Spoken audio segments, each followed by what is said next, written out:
Di halaman 26 tentang pemasaran juga saya minta ada dengan anggaran yang 119 miliar, moga-moga nanti akan bertambah. Mungkin dicarikan strategi pemasaran sesuai target regional ini, dicarikan daerah-daerah yang sudah pasti akan long stay di sini. Ya, tolong jangan lagi terlalu banyak ya wisatawan yang tinggal terus cari duit di sini, terus dia buka usaha, visanya sudah expired dan lain sebagainya. Bukannya dia spend duit, tapi dia mendapatkan pemasukan dengan berada di Indonesia. Nah, yang gitu-gitu menurut saya harus ada kebijakan supaya yang datang ke sini benar-benar quality tourism dan mereka mau apa namanya spend uang untuk apa namanya untuk berwisata dan beli aircraft dari kita.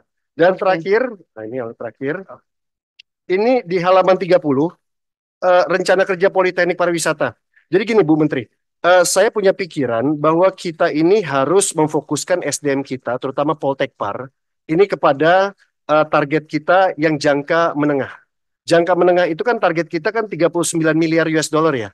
Itu target kita. Nah, bagaimana 6 Poltekpar ini, kalau boleh, itu ada dilakukan moratorium supaya lulusan Poltekpar ini tidak keluar negeri.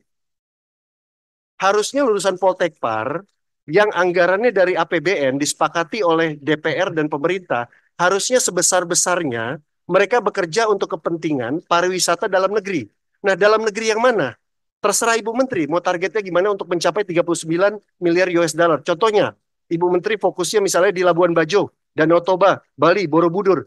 Sebesar-besarnya SDM dari Poltekpar itu diarahkan ke sana. Karena gini Bu Menteri, di dapil saya aja Jakarta Timur yang kecil itu wilayah yang cuma satu, ya ngomong-ngomong 10 kecamatan sih Bu, agak banyak juga.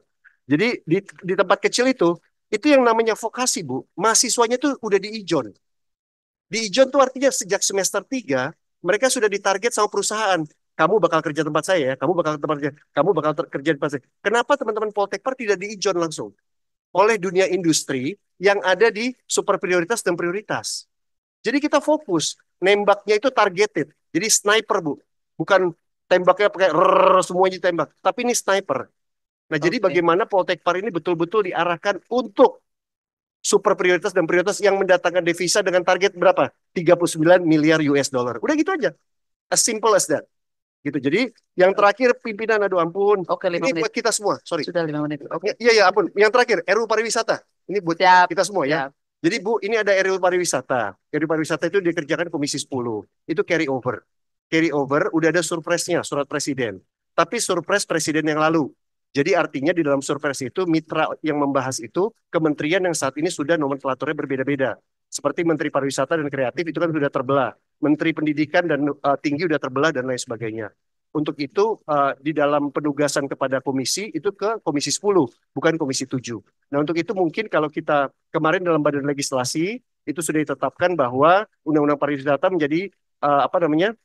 Prolegnas, program legislasi nasional di tahun 2025. Artinya kita membutuhkan surprise yang baru sehingga kita bisa membahas Undang-Undang Pariwisata ini. Nah, itu informasi yang bisa saya sampaikan.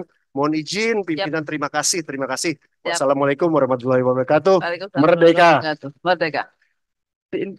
Teman-teman dan Bu Menteri dan jajaran, ini kita tadi sepakat di jam 12 karena udah mendekati jam 12 kita tambah waktunya. Saya tawarkan 30 menit bagaimana? Sepakat?